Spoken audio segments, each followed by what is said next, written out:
welcome to another season of GunnerKing's Sport. It's been a few days. It's good to be back. I've got James on today, who is going to be going through a host of the stories. How's your week been? Your weekend? So you watched the game as well? Yeah, well, my weekend was really good up until the loss to Italy. But to be fair, it was the Euros has been cracking, so I can't complain. It put me, I don't know, reflecting on it, it's a progression step from the World Cup, and that's ultimately what we wanted to see. Yes, we fell short, but it puts us in good stead for the World Cup, considering technically we lost to Italy, obviously on penalties, but in normal time, we didn't get beat by Italy. And I think as a squad, we have a lot more to offer. So it's been all right. I'm in a good mood. Yeah, 100%. I think, going on, how the World Cup went, obviously to get to the final of a major tournament for the first time in 55 years was a massive thing. And, we came so close. But it just wasn't to be. And that was the first thing that I wanted to briefly talk about today. And that was obviously our star boy Saka. And also I want to give a special mention to the United players in Sancho and Rashford. Saka's 19, Sancho's 21, and Rashford's 23.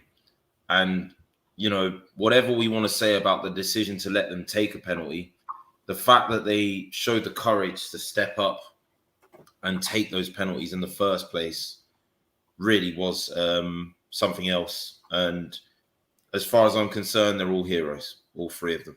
And, obviously some of the abuse that we've seen them suffer has just been terrible.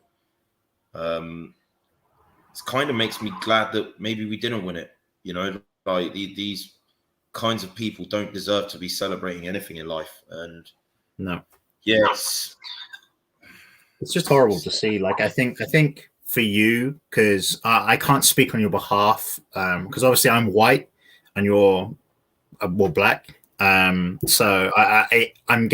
For me, what was heart-wrenching is obviously we support Saka because he's an Arsenal player, and also Rashford and Sancho because they're English players. But for me, it reflects badly on England, and the racism is coming from my skin color. So it makes me feel in a really bad mood, because it's like, why are we doing this? Like, why are they portraying these messages, this horrible content to these players when they don't deserve it? They've been nothing but fantastic, and they should be treated like heroes. They shouldn't be victimized. They shouldn't have received that abuse. For me, if we would have won that Euros, I would have loved to have seen Sterling get a knighthood. For me, that would have been unbelievable. But now that image of seeing Raheem Sterling, a prominent black player that's a massive influencer in our sport, put on a pedestal with not a lot of people, has now received abuse, and the whole of the English squad, black players have received abuse, and it's just put a sour taste on the whole Euros, and it's despicable. It has no place in the game. It has no place anywhere in general, and it just made me upset, to be honest. Yeah, and I mean, there's quite a bit of behaviour throughout the tournament that's been questionable. Like I always question them. When we play against Germany, singing about World War II, any kind of references in that I don't like.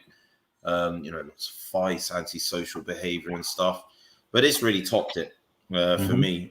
And I think people very quickly forget that Saka's involvement in the first goal, or the only goal against the Czech Republic in our last group game, where he picked up the ball from his own half, drove into the opposition's half of it, was committing defenders. They didn't know what to do. This drew them all out of position. And, it was pivotal in the build-up to that goal. And it was that goal that set us on the journey to a very fruitful kind of pathway to the final. I think people forget that. Sterling's involvement he's probably one of our players of the tournament. I'd say between him, Maguire, potentially Kane, but I would definitely say, that he's in that conversation. His goals throughout the tournament were what pulled us through. And it's just so easily forgotten the moment, a player of colour makes a mistake, which is really tragic. But obviously what we wanted to say is, as Arsenal fans, we're behind Saka. And irrespective of being Arsenal fans, I'm behind Sancho and Rashford as well. And for sure. Seeing his mural yesterday, all the work that everyone's done to undo some of the horrible damage that his mural I think it's in Wythenshawe, suffered yesterday, his hometown. And seeing, the outpour of the whole community gathering together, rallying, leaving messages of support, admiration. These guys are heroes to me. For everything that they stand for in the sport. But Amondi, it's good to see you on the show as well. And big up your guys as well, Sancho and Rashford. We're all supporting them through this time. They'll get through this, and all these players will come back stronger. These are the facts. I think moving on. I think looking at some of the stories that we missed out on. I think this one looks like, for all intents and purposes, I think it's done. With Lokonga, this was reported obviously a few days ago, where we didn't go live, but I just wanted to touch on the situation. It's looking like obviously fees have been agreed. I even think paperwork may be signed. I think he had his medical today. I think he had his medical today. Yeah, perfect. I think so. Yeah, I think because he had to quarantine for a certain number of days before he could have his medical. So I'm expecting that to be announced very soon. To be honest, probably by the end of the week. What's it today? Wednesday. Yep. Friday, maybe Monday, Tuesday, the latest. I think. Yeah, I think Friday. We have a game against Rangers on Saturday, I think. So it won't be on Saturday. So it's either going to be before on Friday or if it's going to be Monday. Yeah. But we'll see. We'll see. Yeah, fingers crossed. Fingers crossed. I don't think he'll make it in time for the Rangers game. No, I don't think so. Tavares will obviously be back. I mean, we lost to Hibs yesterday. But I'm not that arsed. It's preseason. I'd rather us lose now than lose in the Prem. That's the way I see it. And for me, at the end of the day, you've seen how many youngsters we played. Like, I enjoy preseason, and for me, it's obviously good to get results in preseason and build momentum. But for me, this is how, when we first got a glimpse of Emil Smith Rowe, I think it was 3 seasons ago, where he did really, really well in preseason. And for me, it's an opportunity to see these youngsters that I wouldn't have heard of before, because to be honest, I'm not really that involved in the youth setup. It's just a nice opportunity to see the quality of our youngsters and who may be breaking into the first team over the next couple of seasons. I think the other thing to remember as well is when we've got so many players that we're trying to move on like we do, that aren't necessarily desirable or marketable at the moment. I mean, I could name a few that did start yesterday. Willian, Kolasinac, Bellerin, who we know that we're looking to move on. Ainsley Maitland-Niles, who maybe will move on. Nketiah, maybe, that will move on. The onerous really is, with there not being a high demand for these players at the moment, that kind of dictates the first team 11 that he picks in his first preseason games, or throughout all the preseason games. It's putting them in the shop window, like whether we like it or not. Those players have got, we're trying to move them on. And if they're not playing, they're not garnering up any interest, right? So, I think the team that we picked yesterday was a mixture of young players, but also you'll notice those players that I named are players that have been linked with moves away. Yeah. And, if those moves away are actually going to come to fruition, then you've got to have a look at what's underneath the bonnet, right? Yeah, for sure. I think it will be interesting to see what happens because obviously Nketiah has been linked away. I won't touch on too many players because we might discuss them later on the show. But yeah, as you said, it's interesting to see those players that are either fringe players or are going out the door and want to move, like Bellerin. Then it might add a couple of clubs that have seen us do well against some other teams like Rangers, or we're going to I think it's Florida. We're playing Inter Milan.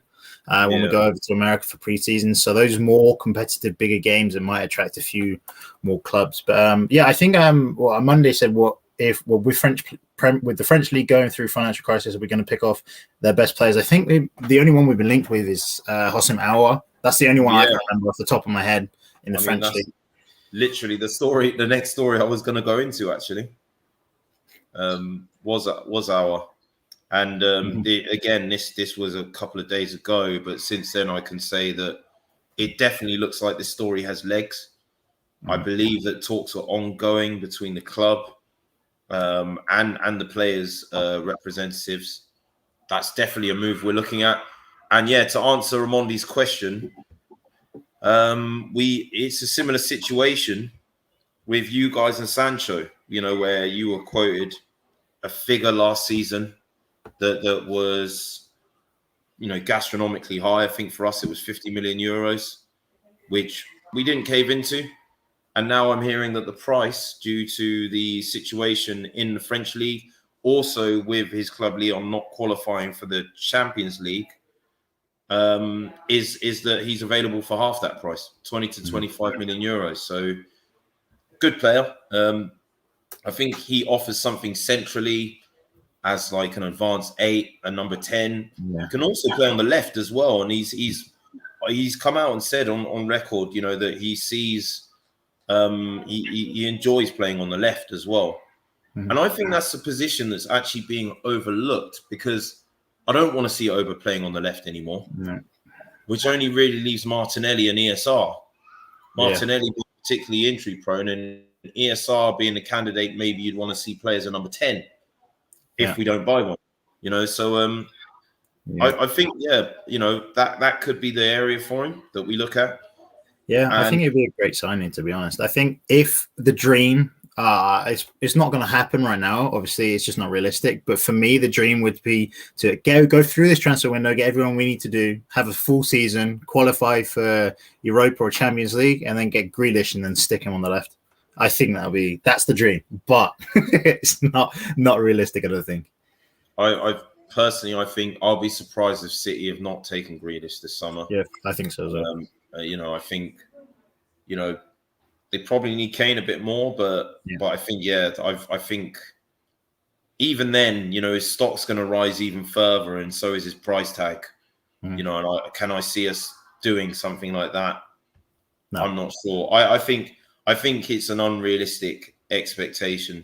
Mm-hmm. I'd love to be proved wrong, but on that subject though, of that area as well. Was this, and I think not sure how much to read into it, but Maddison was missing from pre-season training. Now, for me, after Basuma, that's the guy I want, as far as I'm concerned. I think Basuma, Partey, and him in a midfield three. Saka playing on the right, ESR on the left with Martinelli having some rotation there. Maybe ESR sometimes coming in the center or interchanging with Maddison to go out on the left. And I just think that really interests me a lot. Yeah, I think it would be really good. I think I haven't got it here on hand, but if you have a look at in your spare time, the heat maps of James Maddison, he plays as a 10, but his heat map is literally massive heat map in the 10, massive heat map on the left midfield side. So he likes to drift left. And at ESR, I think they can have a similar combination to that Smith Rowe had with Odegaard as well, where they used to just chop and change and switch. So it would be really exciting in that midfield, I think. Yeah, absolutely. And I think he would he'd be there as kind of the guiding figure, like the fatherly figure to those three, ESR, Saka, and Martinelli. I think the guidance that he could offer those guys would be invaluable for their player development. And that's definitely the transfer after Potentially, maybe Basuma that would excite me. What direction we're going in with Basuma, I'm not sure.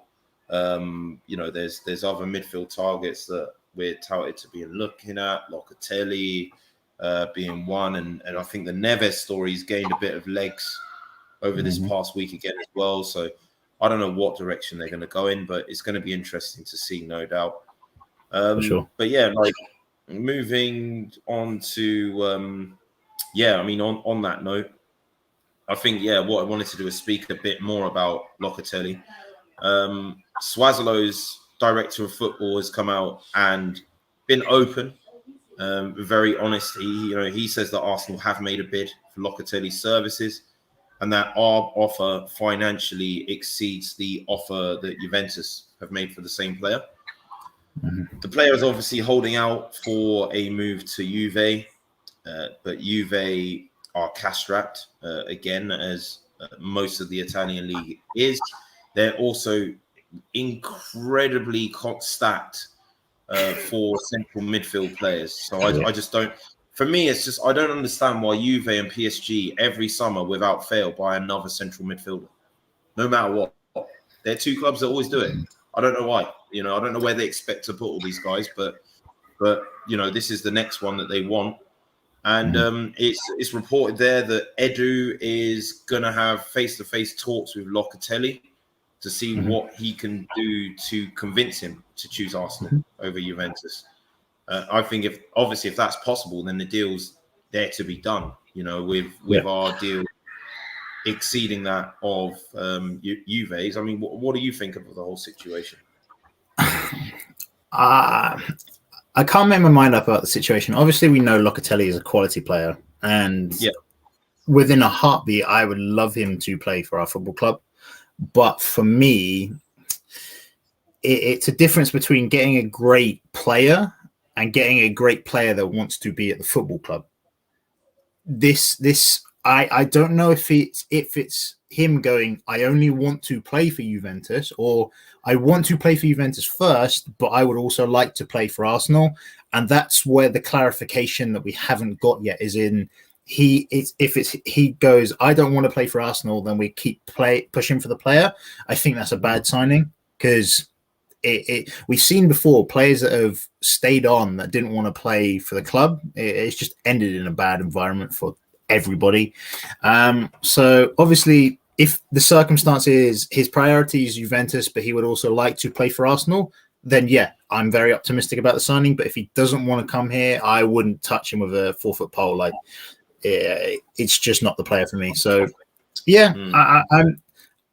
I'm optimistic. I'm also cautious on the fact of we aren't his priority. Yeah, and I think you definitely need to be in that circumstance, as you mentioned. If we're not going to be a priority for the player, then I think is he going to come in and say eventually my wish is going to be to go back to Italy, in which case you always know you've got a shelf life of a player.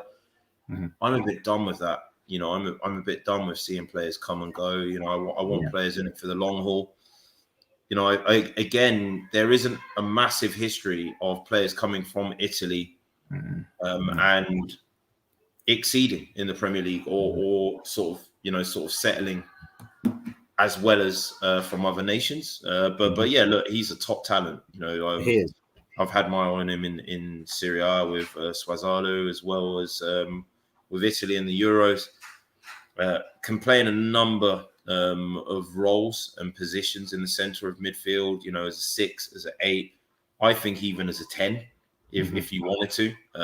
He's kind of got that ability to be dangerous as a ball carrier, and also in possession in terms of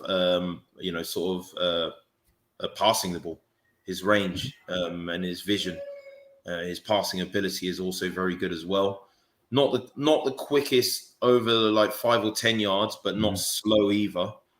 But he's got a high ceiling for his IQ, his football intelligence, his awareness of space.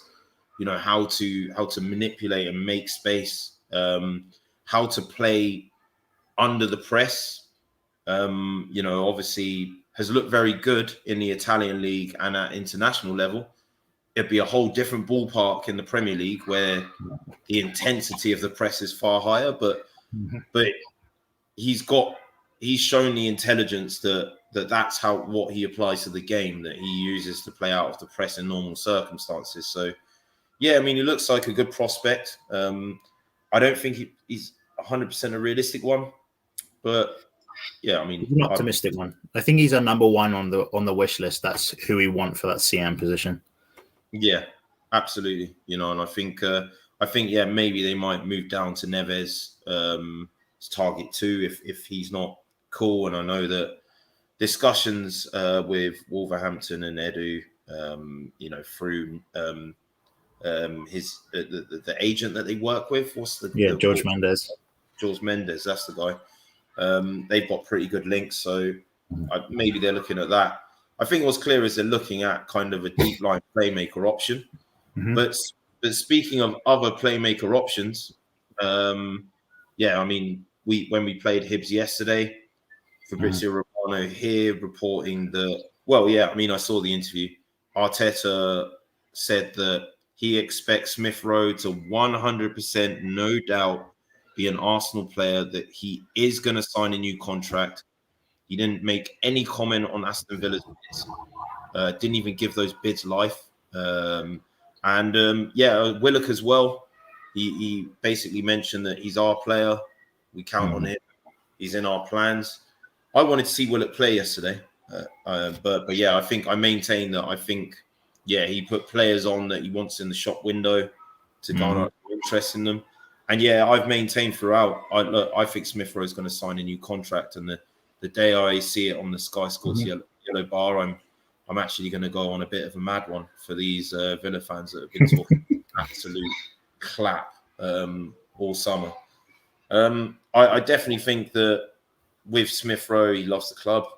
He's a Hale boy through and through. It's not really about money, you know, but I think, yeah, this interest probably has helped him in that department. I think for him, he just wants to see ambition.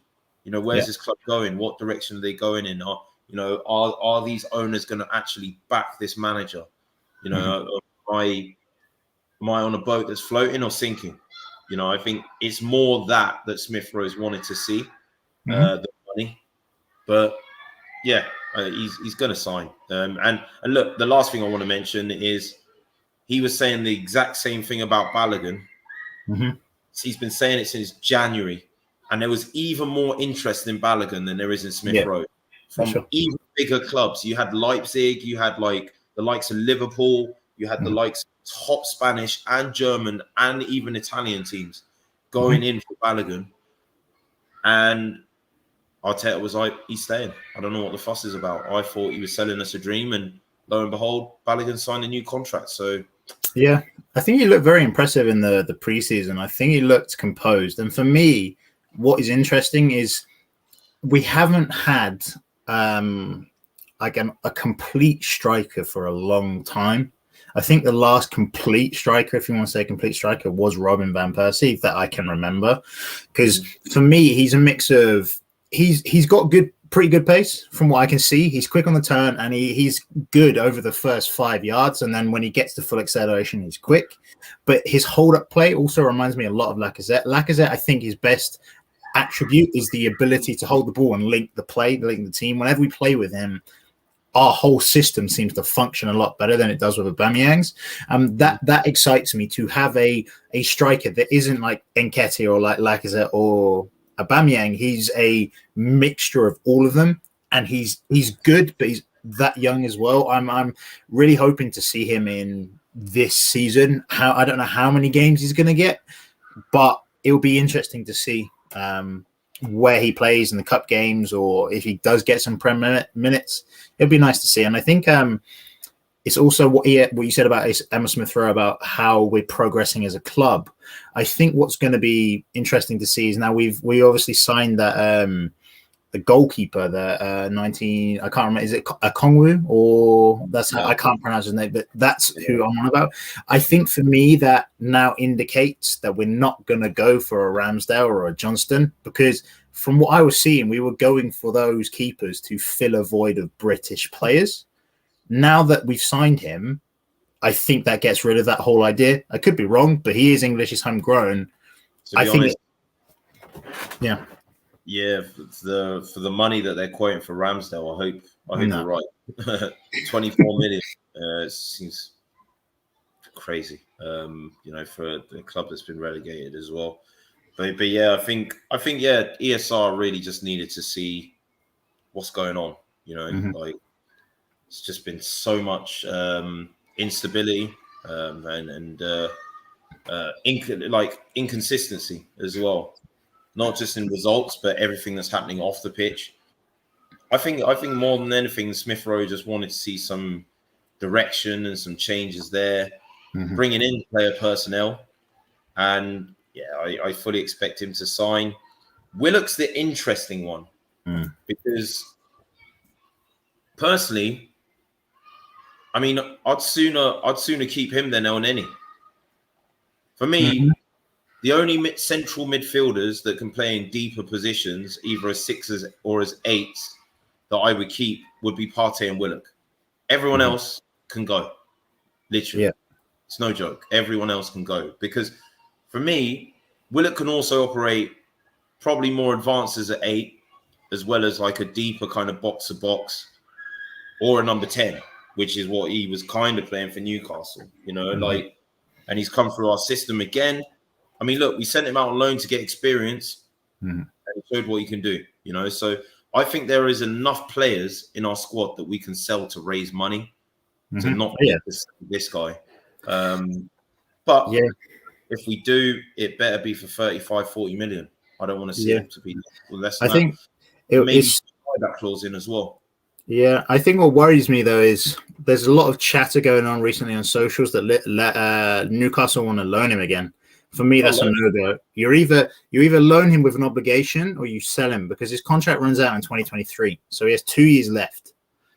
We need to make a decision on Willock if we're going to sign him to an extension or if we're going to get rid of him. And I think I don't know.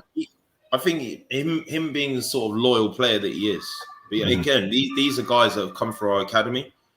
I think if we loaned him to Newcastle and gave him a 1-year extension at the same time, so that when he comes back, when he finishes next season, he's still got 2 years on his deal, and then we're in the same position then that we are now.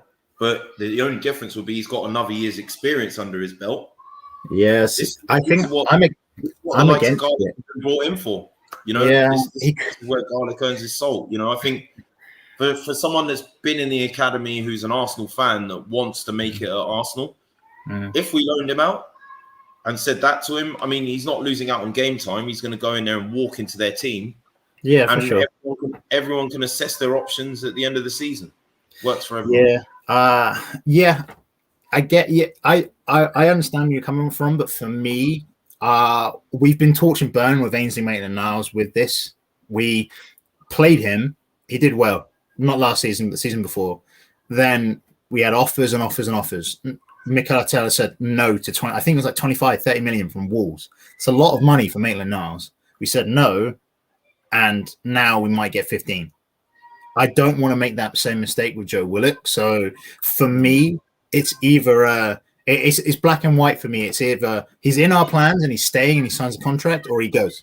That I think a loan, the only loan I'd accept is an obligation to buy for like 30 to 35 million quid. That's the only type of loan I'd want to do because we have a prospect that's hot right now, and typically we're a really bad selling club. We haven't made profit on so many players, so we need to we'll definitely make a profit on this guy. For sure. But it's the difference of making a profit of 30 million or making a profit of 15. And for me, I know you're hot on him, and I think you're really into him. You want to see what he can do in an Arsenal shirt.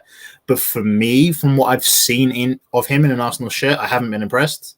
So for me, I'd get rid of him. But if we keep him, a lot of what we've seen when he's been in an Arsenal shirt, it's been like, okay, today you're playing here, and this is your role. And then it's 1 or 2 or 3 games, then it's nothing. Then it's like, all right, a few months later or a few weeks later, another Europa League or a cup game comes up. All right, you're back in, but this time you're there, not here, and you're doing this role instead of that role. You know, I've seen him deployed as a deep playing kind of 8 box-to-box person. I've seen him shoehorned into a number 10 position before, and it's like he's coming in and out of the team, and because at this stage in his career, it's about getting minutes, and no one's has said to him what Newcastle did, which is you're playing, no matter what, because you've earned your spot now. You're in this team, and without that pressure of am I going to get taken out of the team, he keeps his game much simpler because he's not thinking I need to do something to impress. Like for a midfielder who is box to box or who is an attacking midfielder, they see everything through the lens of a stat, you know, like an assist and a goal, you know, like people don't remember, like people said Kane had a bad game the other night. He was involved in the pre-assist for Luke Shaw's goal. No one mentions that. Do you see what I mean? No one mentions that. But without that, if you actually watch that whole passage of play, that one pass and the space that Trippier was in to be able to make that cross, the fact that he looked up and picked out that pass the way he did, that actually made that whole goal. Because if he had dallied on the ball a bit more, Trippier wouldn't have had as much space and time to pick out the cross. You know, like, you know, Shaw might have hesitated or he might have run into an offside position or whatever. I think with Willock, what we always see is a kid who is a deer under headlights, who for us is always thinking the minutes that he's getting are going to be his last. So your perspective and other people's perspectives on Willock is based on a guy who is too eager to impress when he's playing with us. Whereas with Newcastle, as soon as the first 1 or 2 goals came, everyone was like, great, you know, like there's no one else in our squad that is doing what you're doing. And as soon as that pressure was taken off, you just saw him do that, you know, like, and I think he can get that in our team. But and I think coming back from that sort of form and giving him that sort of trust and giving him that sort of chance in a pre-season, you probably see the same thing. But if you notice, if you look back throughout his career, there's probably not more than 5 or 6 games on a trot he's played together for a young player. And it's even if there is that run, it's not consistently in the same position, in the same role when you're a young player coming into a team. I don't think he's been. I think we look at the number of games he's played and it's a stat pad because we're like, oh, he's played this many games for Arsenal and we haven't seen anything. But then like, we don't really sit down and actually think, well, you know, if he had been given a run of games Willian was given last season, I wonder what he would have done with those. He played 14 games for Newcastle from January in a straight run, and he only got better and better. Some of them were tap-ins. I understand that. You know, they weren't all worldies, but I just think that confidence of knowing that he was in the team and he had the trust of the manager and his teammates and the fans made a massive difference. And I don't like to draw on, you know, I know I've said before when it's like, yeah, we got rid of Gnabry and now we're worried that every good player we're going to get rid of is going to be the next Gnabry. Get over it. But we saw more from Willock than we did on Gnabry's loan when he went to West Brom. He was still with us. I just think he deserves a chance, is all. And you know, maybe you don't agree on it, but no, he did. I think, as I said, my stance is we either give him the opportunity to shine within the team or we get rid of him, because that's our only, for me, that's our only 2 options. I think he offers something that we don't have in goals and midfield, as you said, and he can add that if he's playing next to Thomas Partey and like James Maddison or Emil Smith Rowe, right? If you have that triangle there, that ESR, Maddison, Joe Willock, that there's a lot of goals and assists in that midfield then. And I'm happy to him if he can literally play that box to box role and we use Partey as a DM, which I don't really mind, then I think he can shine. But we need to make a decision on, is he the player that we can see taking us to the next play where we need to be, like that Ramsey replacement that offers us goals? Or is he someone that we can use the funds from to buy another player? And I think, as you've said, everyone's skeptical of, oh no, we can't sell our young players in case they become Gnabry or Benacer or these really good young players.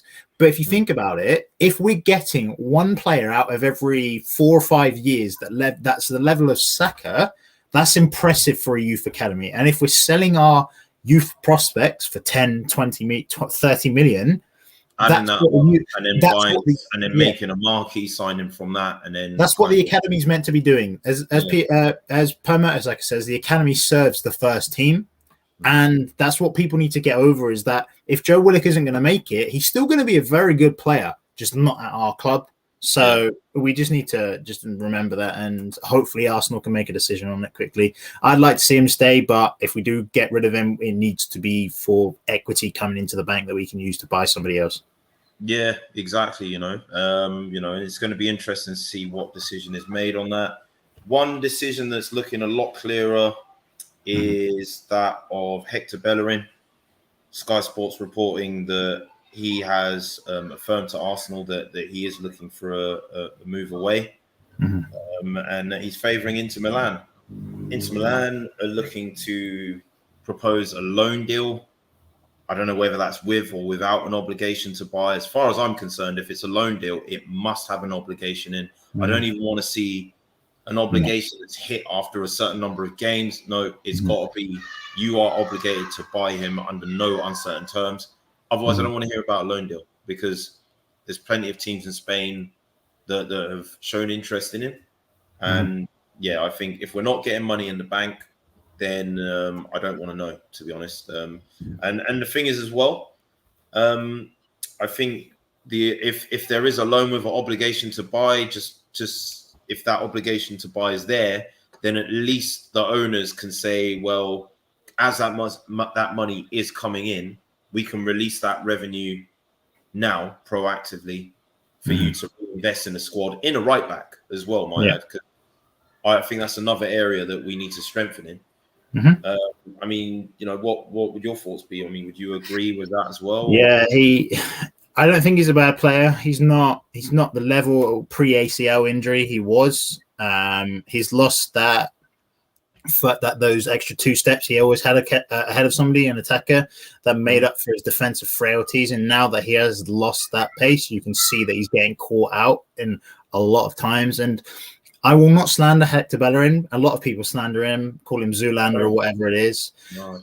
But for what he's given to the club and for what he stands for and what he's done on and off the field, I think for both parties, it is a very good move and a good decision to just part ways. You see it when you just see it when there's a time for a player to move on. This is his time, and I think if he goes to Inter Milan or if he goes to a Spanish club like Atletico, he will do incredible, because it will be a fresh new scene, no toxic opinions on him. It will just be, right, I'm going to either be playing in my home country or I'm going to be playing for the Serie A champions. It's a win-win for everyone, and I'd like to see him go to a top club. Yeah, I mean, he showed what he could do yesterday in the Hibs game. He did get a late assist for ESR's goal. I think he's always had that. For me, I think getting down the byline and getting crosses in, he's very good. But I think his final ball or his decision when to cross sometimes isn't up to the standard of his approach play. I think his approach play is decent going forward. Defensively, there's probably more drawbacks in his game. But as I said, I think no one looks at Trent Alexander-Arnold and says you're a rubbish fullback because defensively you're not as good as you are going forward. And also, I don't think Bellerin's been served properly, in terms of, because if you look at Liverpool's system, they've got Van Dijk, who's a top centre-back, who can also cover when he marauds forward. But they've got Fabinho, who's also played as a centre-back or a right-back. So when he marauds, he can drop into the right-hand channel and slot as well. And with the midfield 3 that they play, it just means that they have 2 in central midfield instead of 3 with an overlapping fullback. That is the sort of system that Bellerin would absolutely thrive in. Yeah, I agree. I think system. yeah, especially with his injuries, become more of a system dependent player. Sort of because he's lost that pace. So before, when he was younger, before he had the major injury, his recovery pace, if he was caught out of position going forward, meant that he could, sort of make up ground and be there defensively, covering ground that he lost. Whereas it's more difficult now. Yeah, I think it's interesting. We didn't play the same system as Klopp develops now, but under Wenger, when it was Bellerin, when it was Koscielny, and when it was Coquelin, when we had a DM, that was when we saw the best Bellerin. So I completely understand what you mean of having a fast centre back. Doesn't have to be incredible, but having a fast centre back that can cover ground and has good recovery pace, and a DM that will sit and move along that back four is allowing the fullbacks to be ahead. And it would be interesting if we don't sell him and we did sign Basuma and we got Ben White as well to see how he did. I am expecting him to be sold, but it would just be interesting to see how he would do next to a new centre back and a proper DM. But I don't know. I think it's time to move on and find. I think I agree. It's definitely time to move on. It would be interesting to see. I do think he's one of those players that the fan base go a bit two-footed in on. Yeah. I think their criticism of him is a bit overzealous at times, like just a bit over the top. Like he's scapegoated for a lot of our problems. I think, I just think the fan base, all of us have just kind of got to that level where we're tired and bad performances stick out in our mind, and he's probably bore the brunt of that. And then you get in that vicious cycle, where your confidence is shot and you're expected to perform on an empty tank of gas when it comes to confidence and belief from, the fans and other players and staff, seeing all the social media stuff and all that hype, and just your head being gone. I feel sorry for him, but I wish him all the best if he does get his move. But moving on to the last story that I wanted to speak about today. These two, Saliba, I've seen pictures since of this, or of him actually in Marseille, holding a scarf, a Marseille fan out there as well. So that looks pretty much done. The paperwork signed and everything. I expect that to get announced soon, and I think that's what we're waiting for to go on the final push for Ben White, which I believe we'll be successful with. And if I think we'll look at other targets, maybe Tad Zoba, or other defensive targets. But I think what are your thoughts on both? Saliba and White. Ben White, I'm optimistic about. Like ever since I've seen him play at Leeds, I think he's been phenomenal. Like I saw him a lot at Leeds, and I think he was incredible. I didn't watch him that much at Brighton. I don't know why. It's just, for me, Leeds is a more exciting team than Brighton, and I wanted to see them back in the Prem, so that's why I watched the Championship. I'm really, really optimistic about Ben White. If he flops, I'm going to be really sad, but I genuinely think he can become a great centre-back for Arsenal. Really, really do. But I think everyone's, I don't know. This is my take on the Saliba situation. I was saying this on the Football Terrace with Terry. Everyone's put Saliba here on the same level as like Varane and on Van Dijk, all of them, right? He's not. Everyone calls him the Mbappe centre-backs. He's not. He's a 20-year-old kid that hasn't had a full season in his whole career. I don't know where he got that tag from. It's because Mbappe's dad used to train him as a youth coach. That's why he has that name. I mean, but put it like this: I said it on the show when I had Curran on from Ball Over Passion.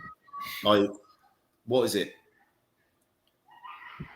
10 players. Yeah, it was 10 players in the Premier League last season that were his age or younger have played more than 500 minutes last season. That is the equivalent of 5.5 games. Only 5 players his age or younger played 1,000 minutes or more. 1,000 minutes being 11 games. So just to go back to Tony's thing here, Saliba obviously played 32 games between his time at Saint-Etienne on loan and his time at Nice last season. Yeah. But bear in mind, when he was at Saint Etienne, their season finished early, and when he went to Nice, he only went in January. So the average for the time there of the amount of games that he played and game minutes that he got was very high. And what's to say that he goes to a Premier League club and he gets that same amount of minutes, that same amount of game time? He needs that game time to develop. On top of that, he's going to have more games to play in because Marseille are in the Europa League. So actually, if you look at it, instead of, oh, he should be going to a Premier League club because we want him to play in the Premier League, with Minamino went from Liverpool in January to Southampton. He only played 10 games, scored 2 goals. Yeah. Many of those 10 games weren't starts. It's not like he's come back and his stock has risen. No. Or it's not like it's not going to have helped him massively to adapt to playing in the Premier League, playing those 10 games, when most of them were off the bench. You know, he would have been better off maybe considering going back to Germany, where he built up his career, where he's trusted, where he's got a track record, getting more minutes, more game time, you know, and coming back sharper just from that, you know. And I think a lot of people are just like, oh my God, why is he going to a French club? And oh my God, like, why are we loaning him out again? He's 20 years old and he's a centre-back. Like, you tell me, name me one centre-back that's playing in the Premier League at the moment that's 20 years old, that is playing regular first-team football. It doesn't happen. And I think what Tony said about wrong destination, for the intensity of the league, yes. For the amount of games he's going to get, no. Which balances out overall. Yeah, I think I would have loved to have seen him go to, my ideal would have been, right, we take Ben White, we'll give you Saliba, you play Saliba 38 games in the Prem, under Graham Potter. Very similar as but well. That's not happened. So now that I like to see him in a European competition. I know it's the Europa League, but I don't know what the groups are looking like or how far Marseille are going to get. But if we can see him play against 2-3 top teams, then we can get properly make up our minds of, okay, he's not playing, I don't know, Nice or, for example, I'm trying to find like Nimes, Dijon, Brest, like these lower league French teams where he's got this hype around. Exactly. Proper competition on a regular basis, then we can make an informed opinion of him. And the standard of the French league is going up. Like, seriously, it is slept on. Like, I don't use the Farmers League tag. No, it's banned in my vocabulary as far as I'm concerned. Like in my opinion, you're a casual fan if you use this tag. You know, the Premier League exponentially, there's a high left threshold of quality in it because of the TV rights, the revenue, the money, the teams that are here, the competition. Very rarely do you see one team running away from it. But then again, you could argue that's exactly what City have done, given that they've won 4 of the 5 last Premier League titles. So I think we buy too much into this hype that other leagues are shit, that people just go there. Like, no, like, you know, the German, the Italian and the Spanish leagues have historically provided more Champions League winners than our. And that's a fact. And that's for these guys know what they're doing. Like, you know, like, okay, it's not going to be the intensity, like from a physical level, you know, and the speed that the Premier League's played at. But then there are other things that you learn, like guile, technique, you know, like these kinds of things, you know, like in Spain, you know, kind of the close kind of passing over short distances. And France is more like the Premier League, but just slower. But rapidly improving. You know, the average age of many teams, you know, is reducing. I just don't get this notion where it's just like, oh, he's going to go to the French league, so he's just and cumulatively he's going to have the opportunity to play more games, as I said, because the Europa League has a group stage at the beginning, I believe. So, you know, you've got 5 or 6 people in a group, You play them both twice. Then you go into the knockout stages on Yeah. top of number of games in the French league. So not only is it a higher level, but it's a wider like range of games that will be made available for him. Yeah, if he can stay injury free, I know we're running out of time, but if he can stay injury free and if he can play a season of 50 games, then as I said, then we get to either be okay, Saliba is ready for Arsenal, we can believe the hype around this kid, or okay, we can understand what Arteta's on about, where he says he's not ready and he's given them this experience. So and then the thing is, if we went to sell him in that situation, at least he's played enough games to have maintained his stock value better than say a Minamino who went in January, came back with these handful of games. You'd probably be selling him Minamino now for the same or even less than what you would have sold him for in January. Yeah. For sure. So, yeah, I mean, I think people just need to chill with Saliba, I think. But look, I think we've got to jump off now. It's been good to have you on, James. Pleasure as always. Yeah, gone a bit over time-wise, just in lieu of sort of last couple of days, missing out on stories. But yeah, good to have you back on the show. We're jumping onto Gunslingers now, by the way, guys. Feel free to stay tuned and catch us on that show as well. But we'll jump off that now. Jump onto Gunslingers and see you guys very shortly. Come on, you goons.